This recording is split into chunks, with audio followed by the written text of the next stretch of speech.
Hey everybody, Father Warner here. We are in Monday of the 13th week in Ordinary Time, and we are going to begin a new book from the Old Testament. Remember, I continue to have on YouTube all the teachings of the Gospel, so you can always go to my YouTube page, Warner D'Souza, type in the search engine the text or type Monday of the 13th week, and you'll always get the Gospel reflection in case you are new to this channel. I've been doing the first readings, and our text today is taken from the prophet Amos, chapter 2, verses 6 to 10 and 13 to 16. Now, straight away you can see that we are in chapter 2, so I have to bring you up to speed with chapter 1 and chapter 2. But I want to say this, that we're going to be studying the prophets in the first reading for the next 8 weeks, and when we do the prophetic books we tend to jump sections, so it's always helpful to look through the Ordo. Now, what is the Ordo? It's a simple book like this. You get it at St. Paul's in Bombay, or in each diocese has their own Ordo, and that will help you to know what the text is for the next day. And I recommend that you read the text even today. Read chapter 1 and 2, pause this video, read chapter 1 and 2, and then continue with this teaching. So I'm going to do a bit of a Bible style teachings, because many of you have been telling me how much you like the book of Kings, and how the approach we had. Many of you saying you never understood it, but now finally there is some understanding. So for the next 8 weeks we're going to be looking at the prophets, and we begin with the prophet Amos or Amos, depending upon which part of the world you come from. I say the prophet Amos. North Americans generally say Amos. So 9 chapters, that's what we are going to deal. We already jumped to chapter 2. Now, if you look at the end of your RSV Bible, so just flip it to the bitter end, you will see there's a whole chart of the history of Israel. This is for those who use the RSV Bible. Now, there are differing dates as to when the ministry of the prophet Amos begins, but this RSV Bible tells me it is in the year 787 BC. Okay, so remember, the northern kingdom is going to fall in 721 BC. I made a mistake the other day. I said 586. The northern kingdom will fall in 721. So obviously Amos is now prophesying several years before the northern kingdom of Israel fell to the Assyrians. He is preaching about 150 years after Solomon's united kingdom was divided. Remember, I told you that under David and Solomon, the 12 tribes of Israel were united, and then it got split up. 10 tribes in the north formed Israel with Samaria as its capital, and 2 tribes, Judah and Benjamin, in the south formed the nation of Judah with Jerusalem as its capital. Now, so Amos is preaching about 150 years after the division of a united kingdom. Now, we are told that he is a prophet from the south. So he is a prophet from Judah, and God sends him to the north, to Israel, to prophesy. This was a little unique, because you normally prophesy to your own people. Now God is sending him to another land, and he is sent to the royal sanctuary in Bethel. Now, I just mentioned that when after Solomon you had a division.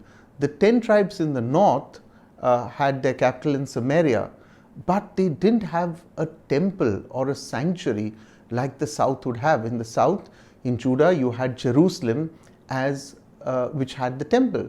So what did Jeroboam do in the northern kingdom? He built royal sanctuaries. Okay, look at the word royal, because they were built by the king, not really in honor of God. They had golden calves in it, and this is the reason why all the 18 or 19 kings of the northern kingdom were all considered evil in the eyes of God, because they had built temples to pagan shrines, and they were called royal sanctuaries, like Bethel was. The very word Bethel, by the way, means Beth is house, and ELL, Elohim, the house of God. So you have Bethlehem. Beth in his house, Lehem is bread. Jesus was born in the house of bread. He became bread for us, and he gave us the bread of life. So we are told that he is sent to Bethel. Okay, now where is Bethel? Bethel was, so let's do it this way. If you can divide the northern and the southern kingdom, it was 11 kilometers north of Jerusalem. It was literally across the border of the northern kingdom. If you travel from the south to the north, they built Bethel close to Jerusalem in order to have that kind of connection, except they didn't worship Yahweh. So north of, it was in the north, just across the border in the northern kingdom. I mean, I could go on about Bethel because Bethel has a link to Jacob, yeah. In the Old Testament, remember, this place was once called Luz, and Jacob changed the name to Bethel because of his encounter with God there. We also know, if you remember, when we did the book of Kings, on his last day on earth, the prophet Elijah was also sent to Bethel, and he was accompanied by Elisha. Finally, he ascended into heaven when he reached the Jordan, but that's as a side. Now, we are straight away told, and I'm going to go to my Bible, we are straight away told in chapter 1 that Amos is a shepherd of Tekoa. Tekoa was south of Jerusalem. It was about, I think, 6 miles south of Jerusalem. So if you literally put Jerusalem in the center, north of it was Bethel, south of it was Tekoa. And we are told that he is a shepherd. He tends also to sycamore fruit, and we know this because he'll say it again in Amos chapter 7 verse 14. He'll call himself really a sheep rearer. So he's literally one who rears sheep. He's not metaphorically some kind of shepherd. Now, we also know that Amos is not a professional priest.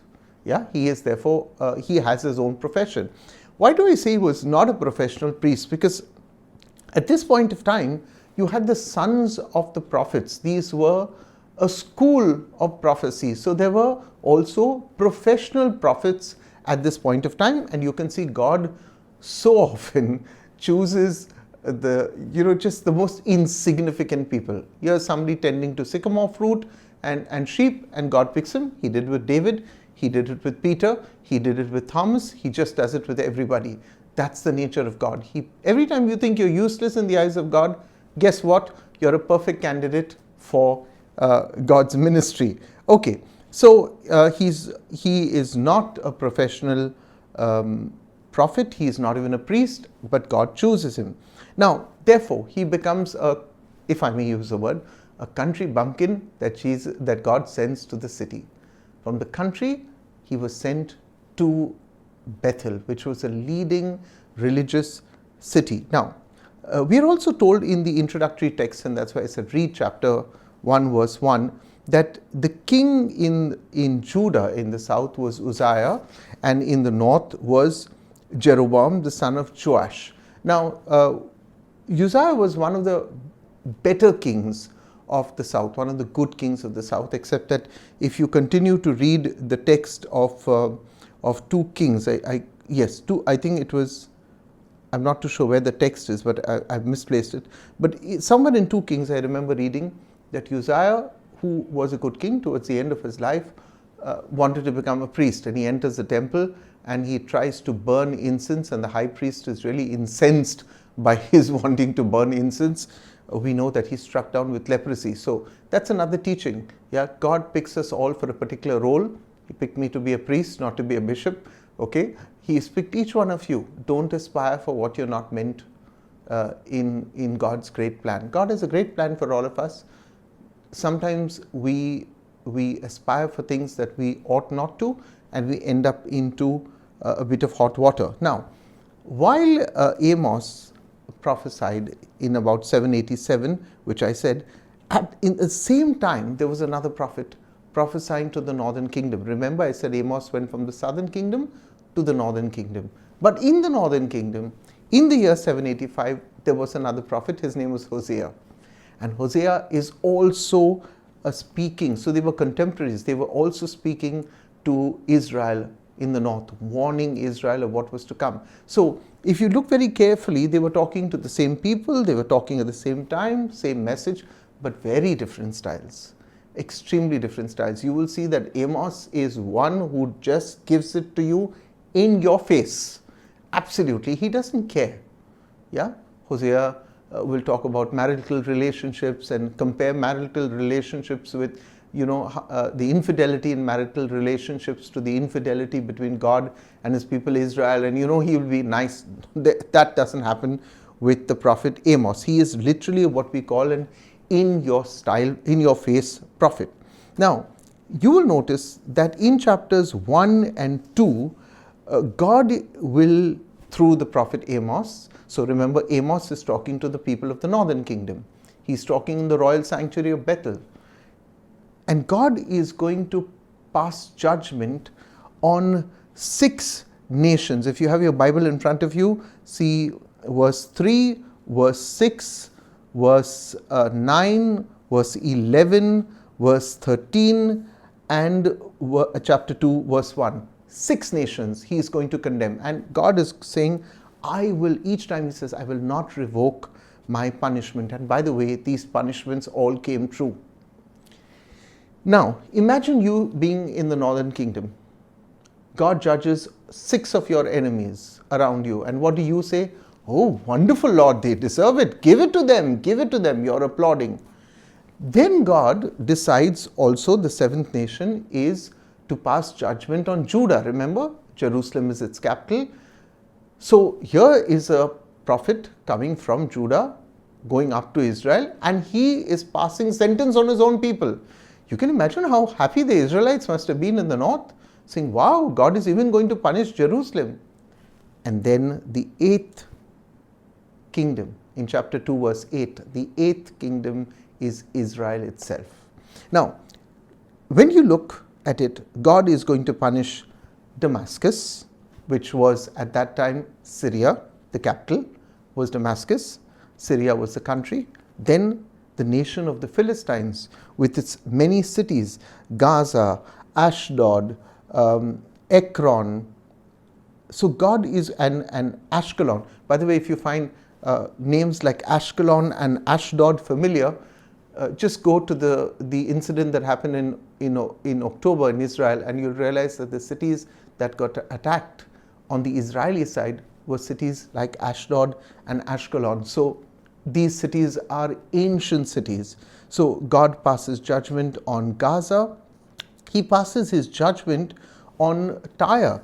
Tyre had a wonderful relationship at the time of King Solomon with the Israelites. It was Tyre that gave you the cedars of Lebanon, the wonderful wood to build the temple of Jerusalem. But over time, they decided to turn against Israel. We know that God, as he says very clearly, for 3 transgressions of Tyre and for 4, I will not revoke my punishment. And that came true. Tyre was literally a rock island. It was initially an island, but in the year 333, Alexander the Great comes and builds a half-mile long bridge, literally, which finally must have been a bridge of stone, and then finally it joined the island of Tyre to the mainland. And of course, we know in 333 BC, Tyre was also destroyed. And then God passes judgment on Edom. Edom was east of Israel. You can see that in chapter 1, verse 11. Edom was destroyed, by the way, by Babylon. So if you remember, Babylon destroyed Jerusalem in the southern kingdom, and then Babylon went on to destroy the Edomites. They thought, hey, nothing's going to happen to us. Then God destroys the Ammonites. Now, the Ammonites and the Moabites are very interesting. They were distant cousins of the Israelites. How do we know this? From Genesis chapter 19, because the Ammonites and the Moabites were born out of an incestuous relationship. The daughters of Lot got him drunk and slept with their own father, and from there come the Ammonites and the Moabites. So you have 6 nations that God is going to judge rapidly, and he says, I will not revoke my judgment. Now, very clearly, all the 6 nations are being judged because they attacked Israel. Okay, and when I speak of Israel, I talk about all the 12 tribes, because they attacked God's chosen people. And that's why God says, I will have no mercy. And then in chapter 2, verse 4, God passes judgment on Judah for 3, see verse 4, for 3 transgressions of Judah, and for 4, I will not revoke the punishment. Now, who has Judah attacked? Judah attacked God. Listen to this. Because they have rejected the law of God, and the rejection of the law of the Lord was the Torah. Remember, I've told you this. The meaning of the word Torah really is instruction. If you translate Torah, it means instruction. So they rejected the first 5 books of the Lord, and they have not kept his statutes, his rules and regulations, but they have been led astray by the same lies after which their ancestors walked. And which was the same lies? Their idolatry. So God says, I will send fire down on Judah. Now, up to this point, Israel in the north, listening to 7 nations, 6 of their neighbors, 1 of their immediate brothers in the north, in the south, listening to all of this, they're clapping, they're happy, they're applauding, and then comes the bomb. And clearly in verse 6, thus says the Lord, for 3 transgressions of Israel. Imagine Amos standing in the royal sanctuary now saying, you guys, time's up. And he says, and now you see what Amos's speciality. He's the prophet of social justice. Because the people of Israel are judged on their injustice that they do to one another and their immorality. So let's go through it. God says, because they sell the righteous for silver. In short, there is no respect for human life. Good people are sold, and the needy for a pair of sandals. So obviously somebody was in need. They gave their sandals as in debt. They said, okay, you hold on to my sandals, and then they couldn't pay. So they were sold for sandals. They trample on the heads of the poor into the dust of the earth. They push the afflicted out of the way. So for social injustices, they are going to be punished. And then also we can see for immoral acts, a father and son go into the same girl so that my holy name is profaned. Now, this was obviously what they had at the time of Amos were temple prostitutes. When we did the book of Kings, we saw how they had male prostitutes. They also had female temple prostitutes who prostituted themselves thinking that they were doing something great for God. So it could be father and son going having sexual relationships with a temple prostitute, or with somebody who was a slave in the house.